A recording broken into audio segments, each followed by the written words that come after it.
Welcome to a special episode of Friends Talking Nerdy. This is Tim Jousma, and with me I have the holiest of holies. I have the Reverend Tracy. How you doing? I'm doing pretty swell, Tim. How about you? Doing good, doing good. It's always weird saying that after we've already had a 1 hour discussion, but this is how we do recording. This is how recording works because the magic of the internet is they don't need to know that we do it in one sitting. I know I could have pretended like I was a professional there, but hey, what do I know? We're great at pretending to be professionals. I know, he says with a comic book t-shirt on, but we are back for another review of Big Mouth. Again, we are reviewing each episode in season 4 of Big Mouth, and this week we are reviewing episode 3, Poop Madness. What an episode. Before we begin, let's get an overall impression. What did you think? Oh man, I actually really liked this episode. I like that it kind of wraps up summer camp, right? Because this is the last one before they go back to school. There's a lot of really cool like symbolism there in the end. Speaking of the scene when they're like heading back to school, that I'm putting a pin in that because that was one of my favorite points. Right. But yeah, it was there. I had a hard time. Well, not a hard time, but there weren't a lot of negatives. Like there weren't a lot of things I didn't like. There were like a few moments where I'm like, ugh, why? But other than that, like it was pretty enjoyable. The episode and the themes that they covered and how they kind of like finished even some storylines in a way. But what about you? Overall, I gotta say I was a little disappointed.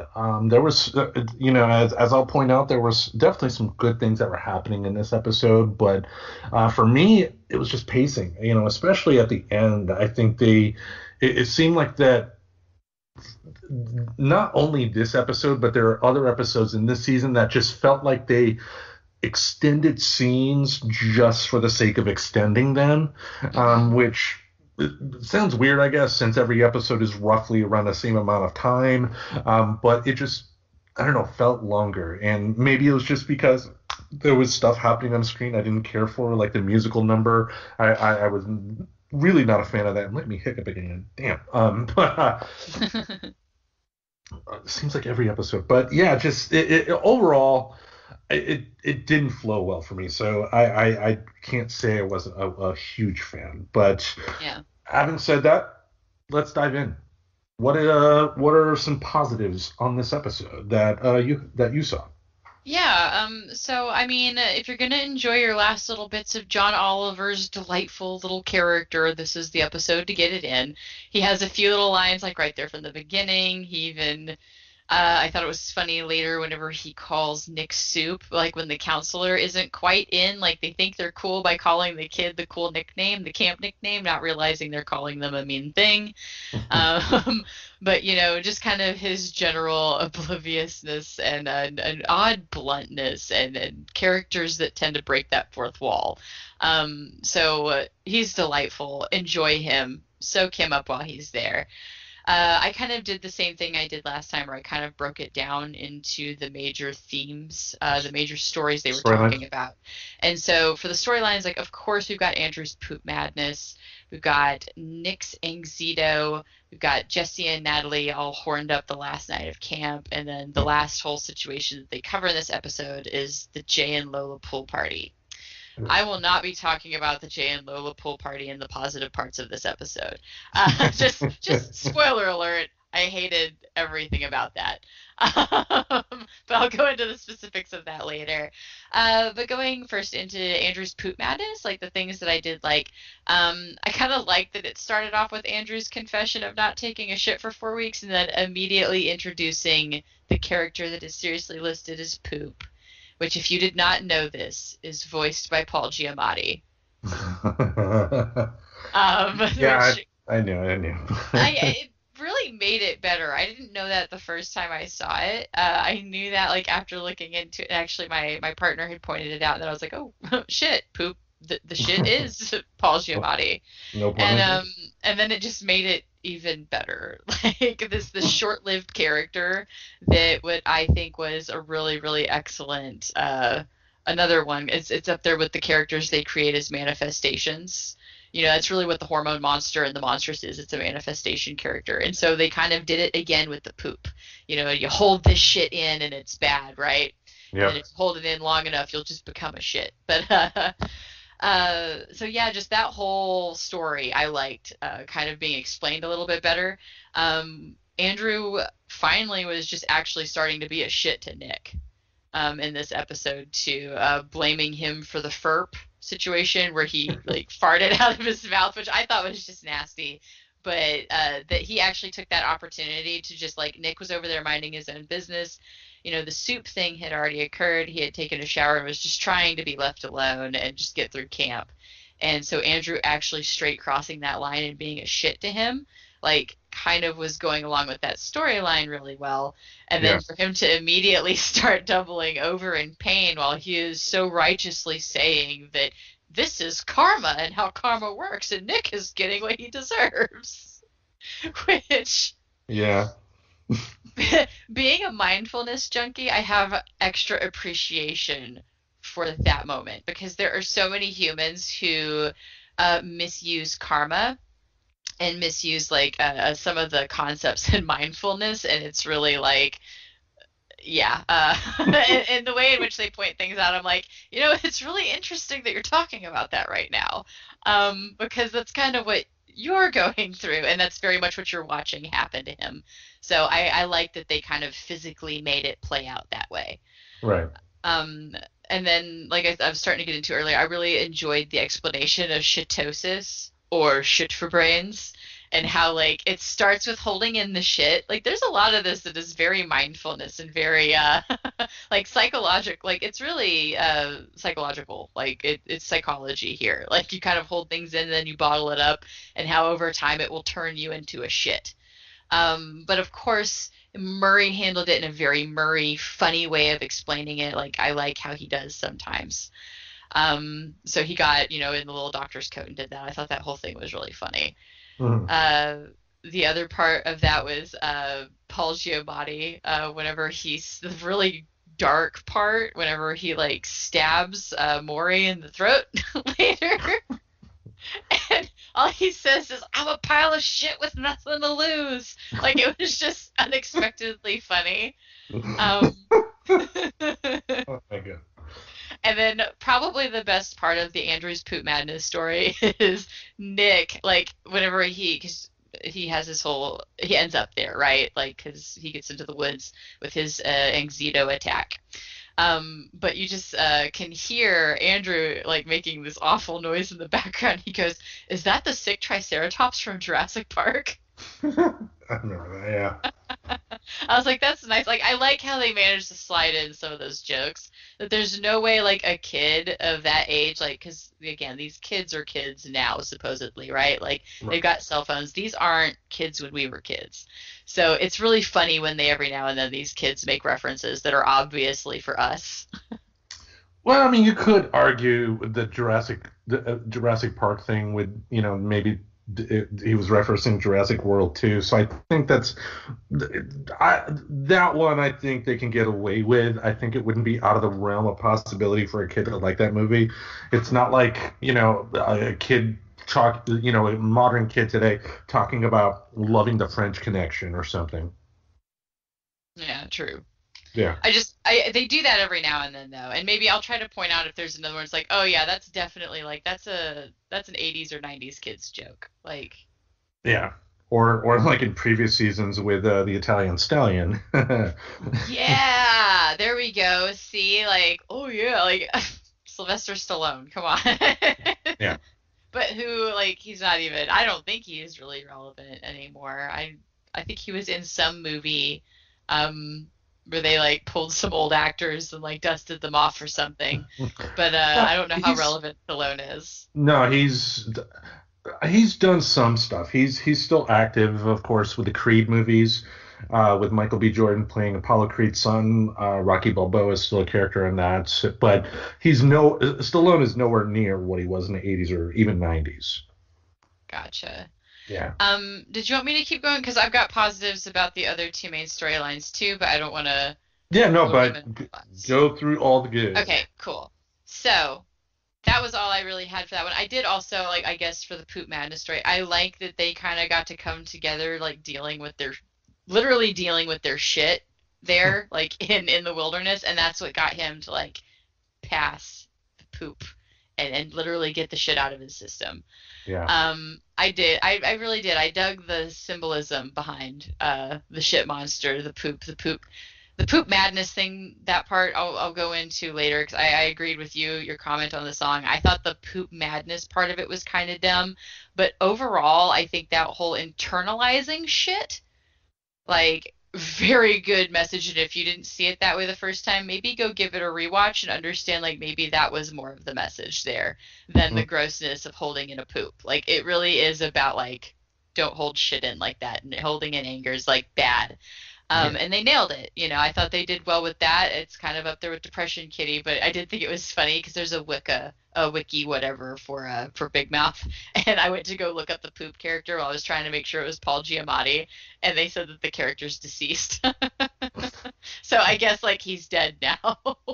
Even though Nick was carrying, no, it was Maury carrying both the twins at the end in the car. I But thought they it was weren't. like, Yeah, but they weren't poop monsters anymore. They were just like firm turds or whatever. yeah, all bundled up. Zach and Cody, and I think they're gonna have a pretty sweet life or whatever.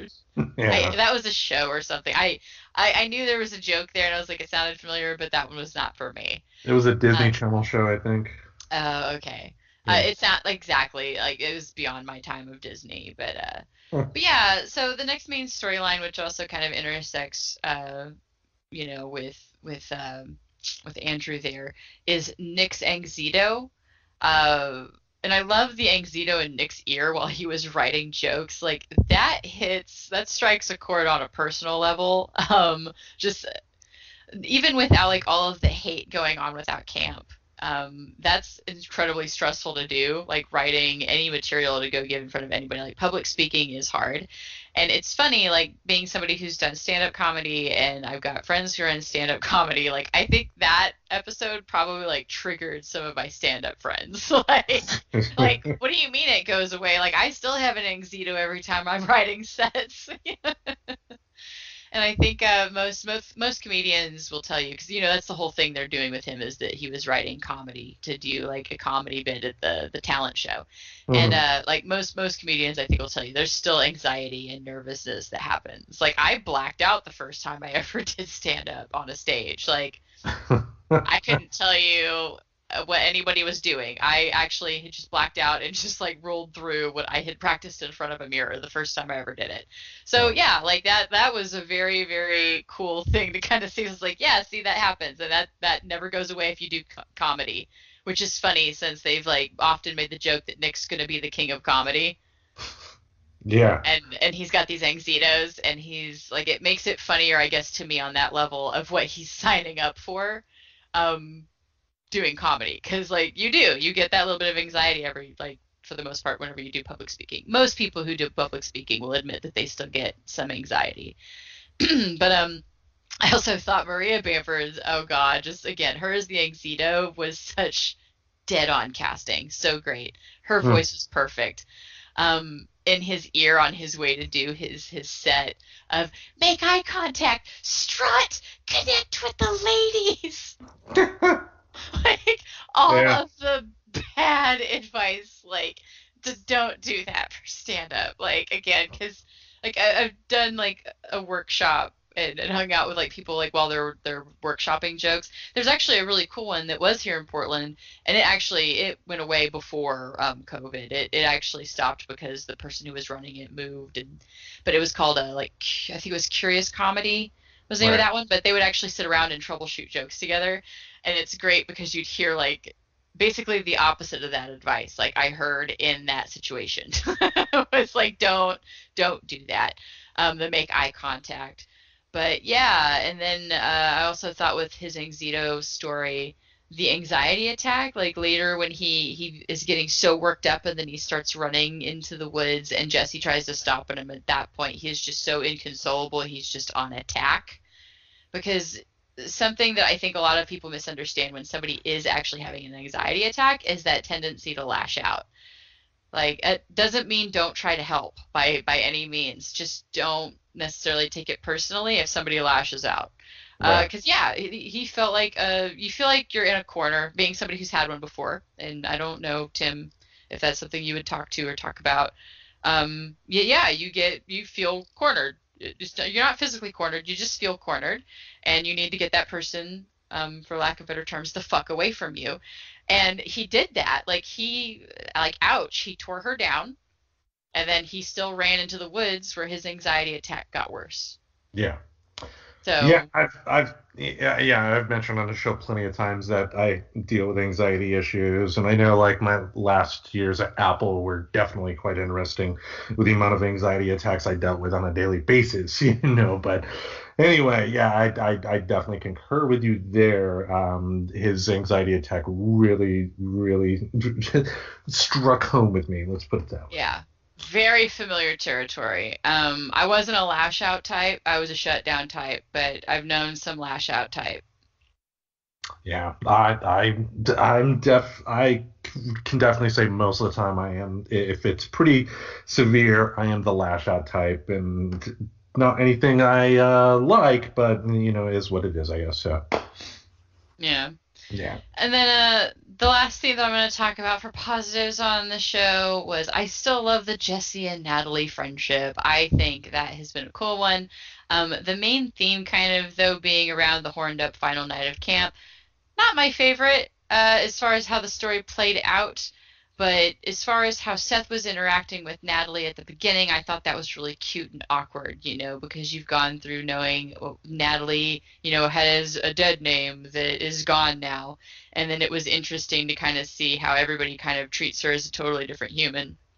At this point, Jesse had to work past some stuff that, that person's prior self had done the year before.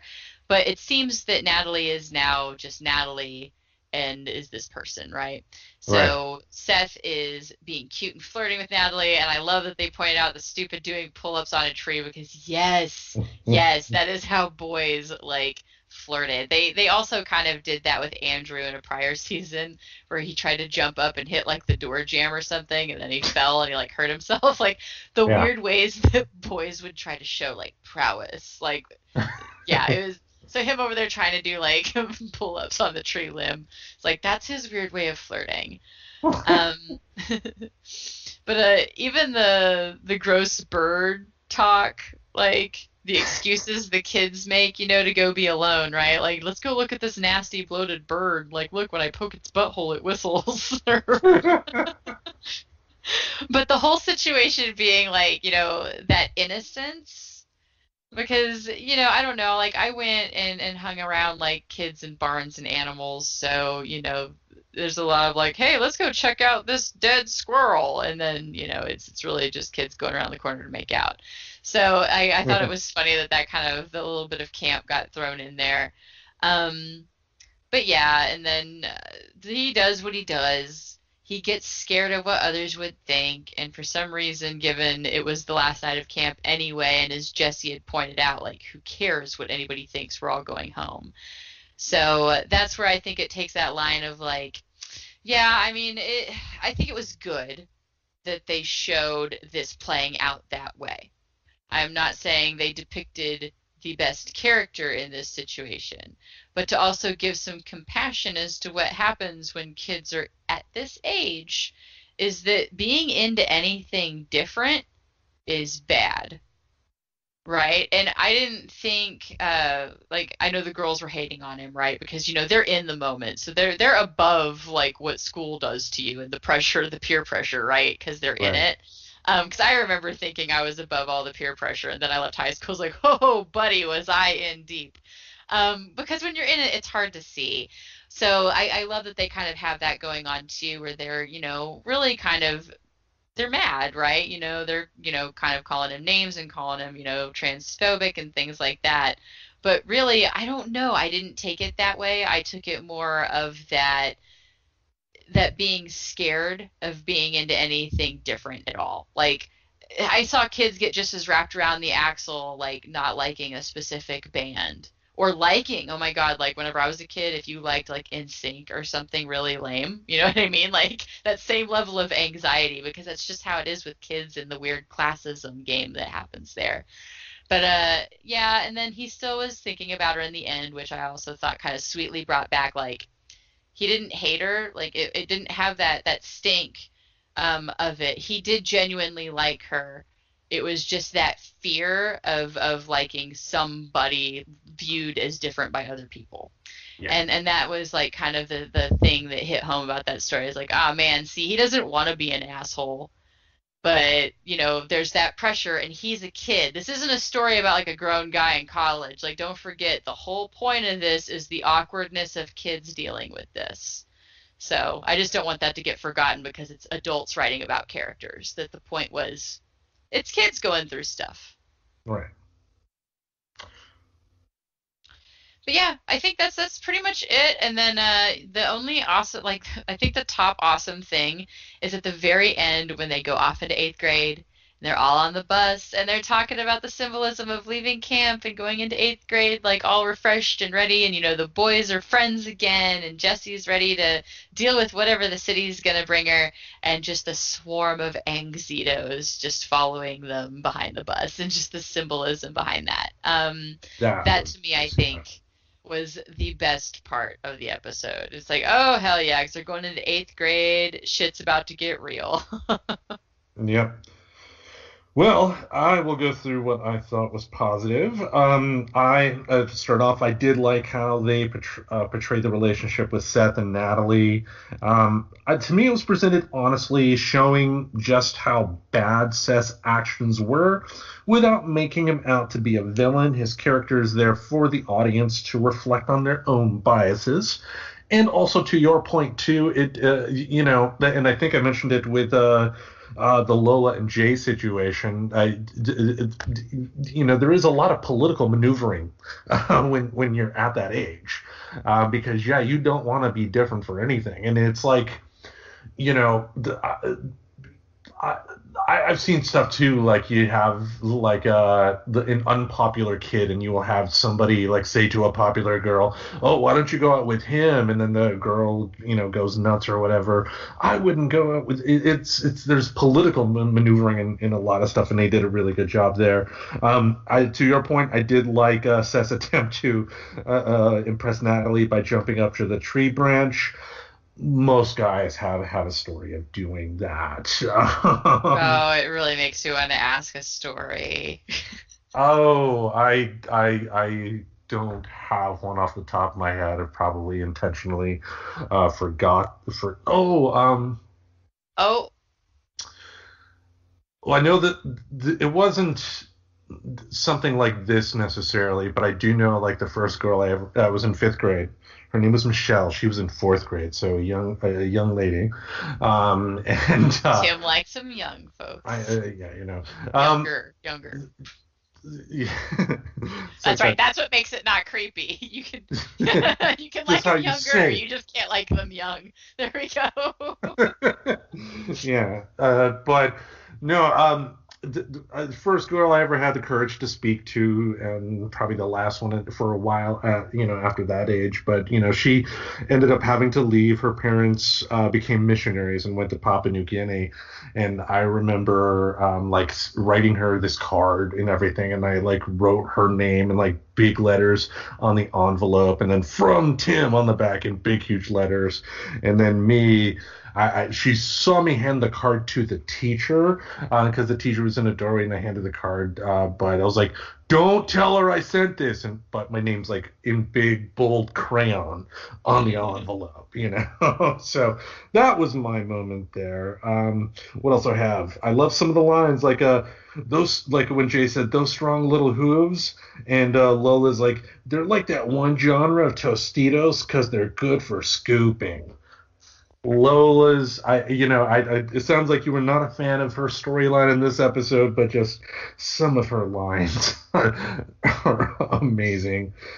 Jay's, on the other hand, the Queen's nuggies, ew. Oh but my God, no, I can't. Yeah. Connie, had a great line on the "You are so funny" when she's talking to Nick. Big ass mouth, stupid fucking forehead. Look at that thing. Goddamn shoebox. I I just love know, that you was when I so laugh. great. And he's just like standing there taking it like, what? Huh? Yeah, Andrew and the shit storyline overall. Yeah, everybody can say they've been there.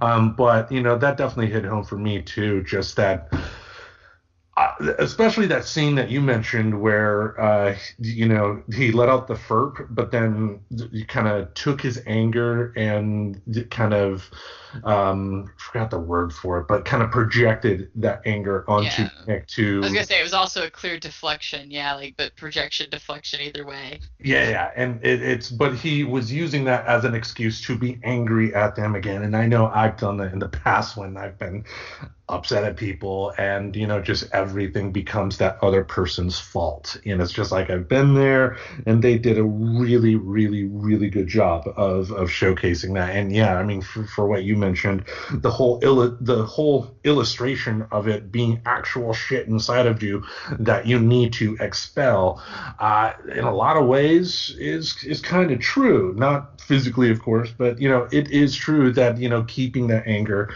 inside you can change you in very bad ways, especially if you let it stay inside you. It's the best thing you can do for yourself to learn how to work your shit out. Exactly. Find some mental laxative or something. I suggest meditation. That's what it is. That's what mental laxative is. It's meditation. Okay. Um, Lola's line again. Sigh, calm a groan. I love when she says stuff like that. But Devin confronting Lola about Jay was a nice touch. Another example of the political maneuvering, how Devin was trying to tell Lola to not go out with Jay, even though Devin kind of looks down on both Lola and Jay. Right? Like I thought that was interesting, like that one spot of it, because Devin tried to tell Lola that going back into eighth grade with Jay would make her a joke, even though Lola already was a joke. So really what Devin was concerned about was Jay making Devin look bad by way of Devin hanging out with Lola. Yeah. So yeah, that's the real political. It had nothing to do with care for Lola. Like, you know what I mean? Like, she Yeah. didn't care about, like, Devin doesn't, and that gets, you learn more, I guess, about her character this season, They invest more in understanding Devin a little bit more, Right. and just, like, how shallow, I guess. I would say she's a very shallow character. But, A little yeah, bit. so she's very much on that self-centered, self-biased kick, and that was more of what she was trying to protect herself from. But yeah, the sigh groan. I do think those little things are funny from Lola. Um, but Yeah. yeah, like the whole thing is like, wait, wasn't she already a joke though? Like, I live on perfume squirts, like on the school Chomp table. chomp. Just squirt, squirt, step into it, chomp, chomp. Or like what she did at the end, when her feet were dirty, and then she lift, wiggle, wiggle, and Jay sucks on her toe. Oh Her man, just that dirty, muddy toes. Ew. dirty, muddy that showed the dog peeing in the pool. But anyway, that's all the negative stuff. We're still on Uh, positive things for a minute more. well, remember earlier, before there was any water in it, Jay's brothers peed into that big hole that they Yep. had. But that's a different story. Yeah. Yeah. Nick's anxiety attack. Spot on, especially when he's running through the forest and those mosquitoes come. I remember, yeah, the one memorable anxiety attack I had was I was at work, and I'm not going to go into specific why, but just for an anxiety attack hit. And I tried to like do breathing, tried to calm myself down, but the more I tried to calm myself down, the more it got worse. And this scene kind of brought me back to that because yeah, it was kind of like a swarm. You feel it kind of engulf you, and that's, I mean, the anxiety mosquitoes are really, really well done. A line from Maury I liked. I think it's time for me to pop your dookie bubble. Shout out to Bobby and Whitney. Um, he's definitely great. Another Connie line I liked. My first kiss was with a troll named Myron. He had a flat ass and buck teeth. He could eat me out through a tennis racket. We dated for 8 years. I should call him. Just how I mean, Maya Rudolph with her line delivery just once again. I could hear her talk all day. She is amazing. I could too. Like her lines, I didn't feel like she was quite on as much in this episode as I'm used to her. Like I'm used to having a hard time picking like my favorite Well, they didn't give her much to Connie do. lines. She was Yeah, barely. she wasn't as there, and so like I felt that in this episode. Um, that was like really kind of one of the overall like of the entire episode. Like, man, I missed Connie in this episode, and even like a nice little pop in. I was like, what are you gonna do from Rick? Like, would have been kind of welcome. Like for being an episode that I agreed with you. Like some of the scenes felt extended. Those two characters seem to not exist, and we've been kind of used to them being fairly good producers of a laugh. Like at this point so far in this season. Yeah, and you can. I know there's another episode we're going to discuss a little bit further down the line that completely took out Maury and Connie from that episode. And yeah, you can definitely feel when their presence is not there. And if you use it sparingly, that can be a detriment as well. Because when you got someone as talented as a Maya Rudolph, you want to use her as much as you can, so it's like they could have found something else for her to do, I would think. But anyway, let's move on. What is the most negative part of the episode? What did you have? So, like I said, I feel like I really missed Connie specifically. Rick is a little side note. Missed him this one.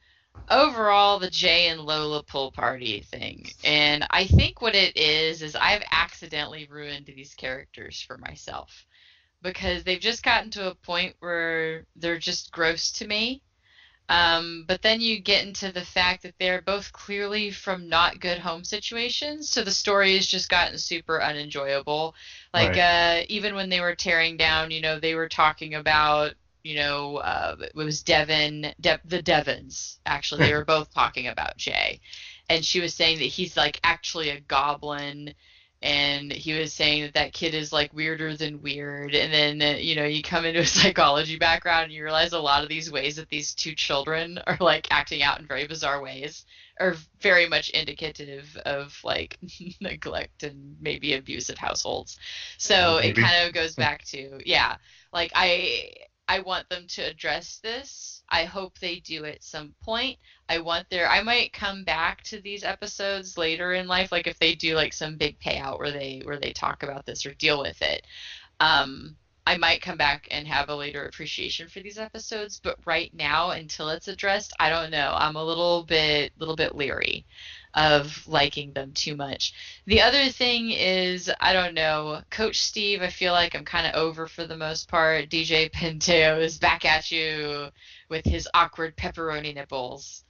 An Yeah. unnecessary reminder that he fucks Jay's mom when Jay's skeevy lawyer dad is not around or she's sober enough or whatever. Yeah, Like, we didn't need to see that image as one of the last things we saw on the episode. yeah, and the awkward talk is like, yes, I'm a I think you're boy. You're real. having sex with a boy. Like, and I don't know. There's some people that have some criticism on the Steve character because they feel like they're obviously making fun of somebody who has something maybe seriously, that maybe shouldn't be made fun of, but actually be addressed. But I don't know. I'm kind of a little bit over some of the Steve stuff.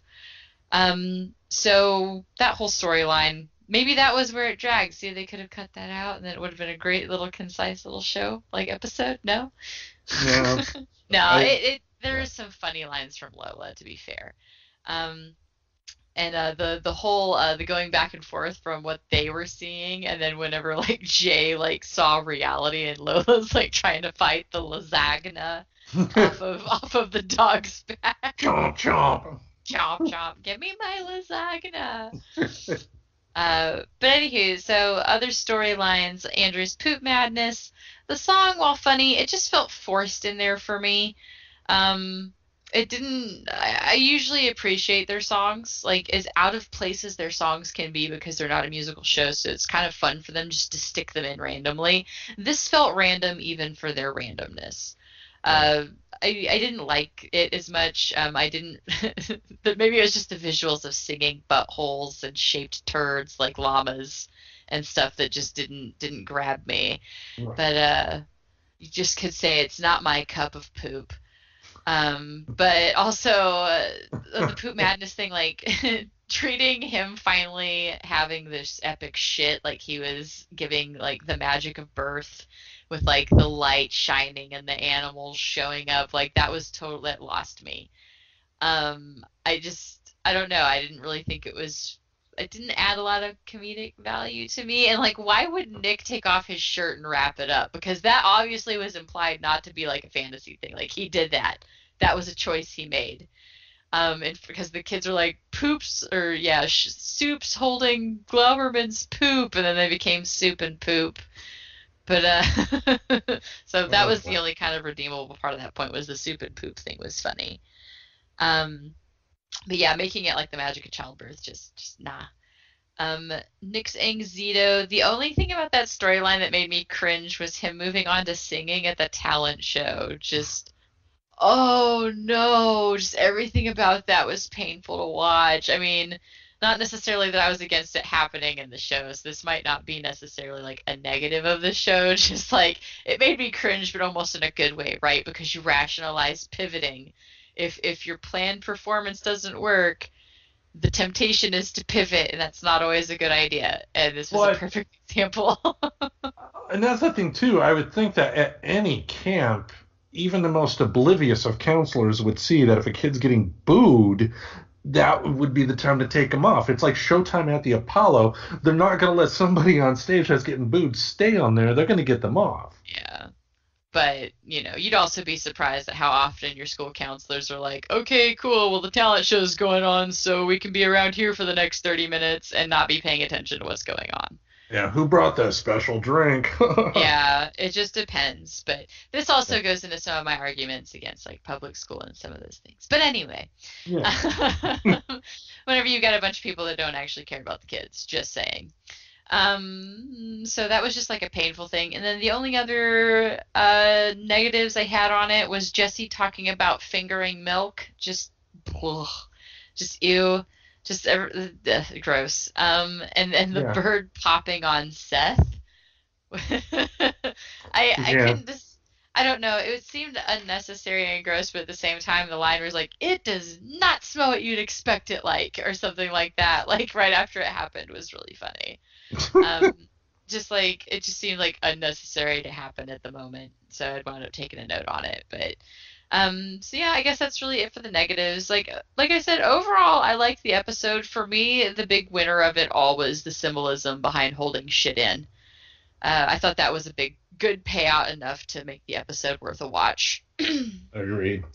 My notes for negative. I should be immune after all these years of Mr. Hanky, but I didn't need to see Andrew's poop poking its head out of his butthole.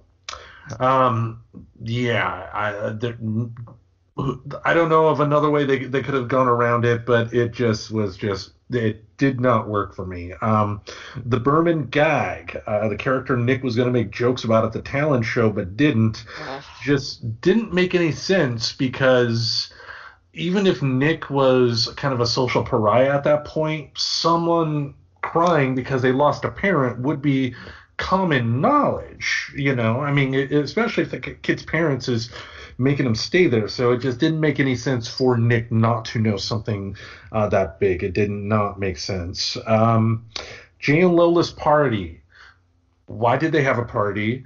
Why did they have enough time to dig that big of a hole in the ground and put in all that dirty water?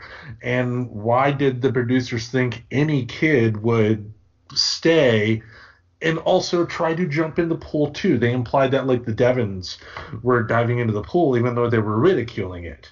And just that whole thing just didn't make sense whatsoever. And just the Yeah. gross hot water. I mean, what did they burst the sewer line or something? Because all that water was brown anyway. Well, I mean, it was the muddy water because it wasn't like they had put down like a liner or like poured cement or anything. So it's like it's amazing they got that much water to stay. Like I'm sure somebody's parents gonna be really livid about the water bill whenever they get back from wherever they are because again it goes to that neglect thing that Jay's dad isn't home, the mom doesn't care, like she's just in there drinking wine constantly is kind of the implied thing. She doesn't seem like she's sober very often.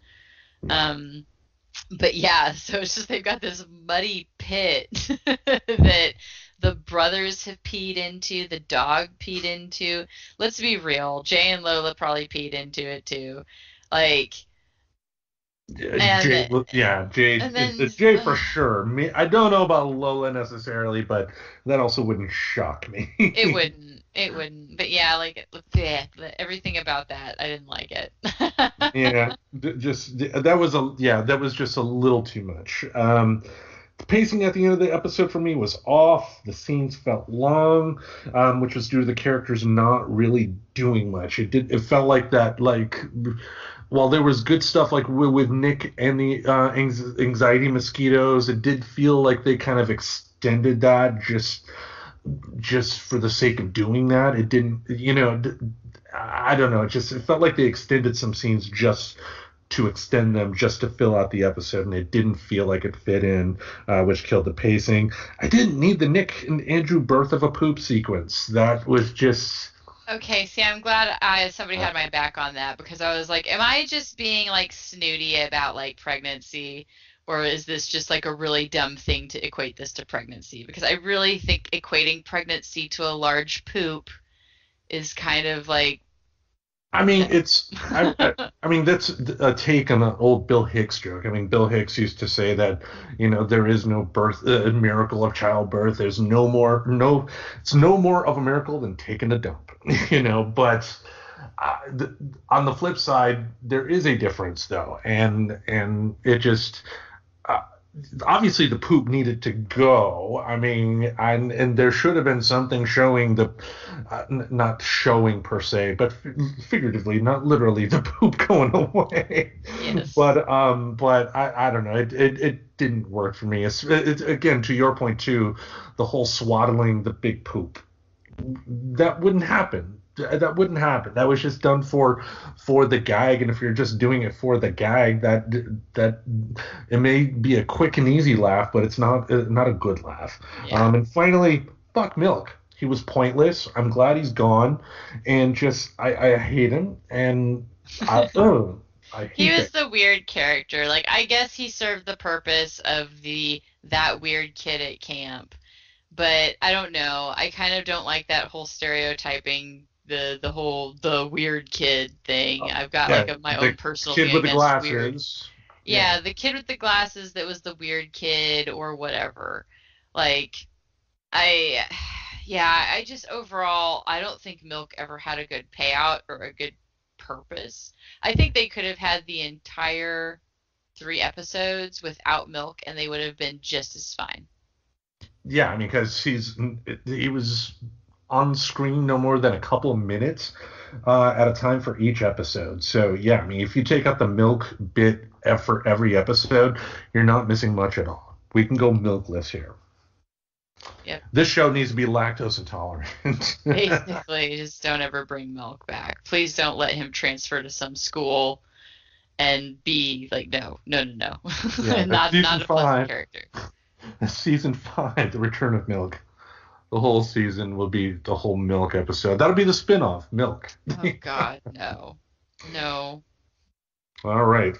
Would you recommend this episode? Yeah, I think I accidentally went into this a second ago, but I don't mind saying it twice. That I think the holding shit in, the metaphor there, makes this episode worth watching in and of itself, even if you kind of don't follow along with the other themes. And like I said, if you didn't catch that theme the first time, I would consider rewatching it again and take it to heart of that's kind of more of what the focus should be, or kind of seemed to be anyway. Even with them kind of ruining the ending of that with the whole equating it to a childbirth and bundling the poop like a baby. Yeah.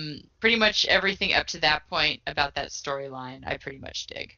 So, and then of course, anxiety, being somebody who used to have anxiety attacks. I fortunately have not had an anxiety attack in a long time. I have had, my anxiety does flare up from time to time, but I have not had an attack. I am always down for that topic being covered in a good way, and I do agree that the anxietos are a very, very good metaphor for what anxiety can be like, and that is another one that I will give them props for nail on the head. Yeah. Overall, I would say I can't recommend this episode. But I don't want to give the impression that I hated it.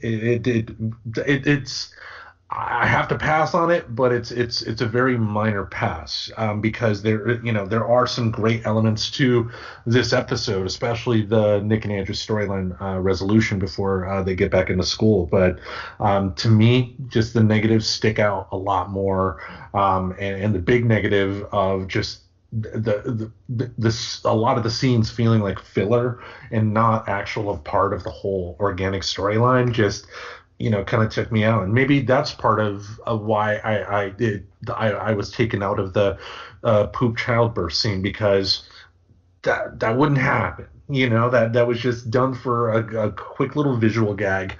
Makes no sense, takes you out of that moment, even though it's a cartoon, even though there are some fantastical elements. The fantastical elements, when it works, have been used, have been kept separate from the real life elements, the real life in that story as it is. Yeah. And, the mixing of the two just kind of took me out. I think they could have wrapped up the poop story in a way with those two that could have been better and funnier, and maybe still had it with the silly I'll stand by you, like in the side. But I don't think they had to go childbirth with it and do it like they were partners in a childbirth. I think they could have done that in a different way. Because I almost wish they could edit, like if you could edit the episode and take out the Poop Madness song and the treating it like a childbirth, that to me would be a cool. Like I could even deal with the Jay and Lola pool party thing staying in there. But to me, those are my really only main gripes, was like how they ended that. But overall, yeah. Yeah. Well, all right. Episode 3 of Big Mouth Season 4 is in the books. So we will wrap it up here. Thank you all for listening. Remember to check out our future episodes on Patreon, as well as our regular podcast. These episodes will make it their way to our regular podcast feed at some point here. We're looking to have about a month difference, but we hope you've enjoyed the show, and we hope you consider supporting us on Patreon, because the more people we have supporting us on Patreon, the more we can actually do with the show, the more fun we can have, the more stuff we can do. Maybe we can get a better camera here, so you don't have to see everything all blurry, like I'm videotaping the show with a video camera from 1983. We can make investments. Investments, yes. And maybe we can get sponsored by places or something. Yeah, and I forgot to mention that in our discussion of the Rocketbook. We spent 20 minutes talking about that, and we're not getting paid. We didn't get paid for it. No, we just wanted to share that because I just think it's really cool, the products they offer. Because sometimes we share things out of the goodness of our heart, but eventually we would like to share things for minor compensation. Yes. Both itches can be tickled. So why not both? Yeah. I know, it's America, baby. What are you gonna do? What are you gonna do? All right, so with that, we're going to wrap it up. We thank you all for listening, and we will see you next week. Subscribe to Friends Talking Nerdy on iTunes, the Google Play Music Store, as well as Spotify. Remember to support Friends Talking Nerdy on Patreon. Goodbye, darling.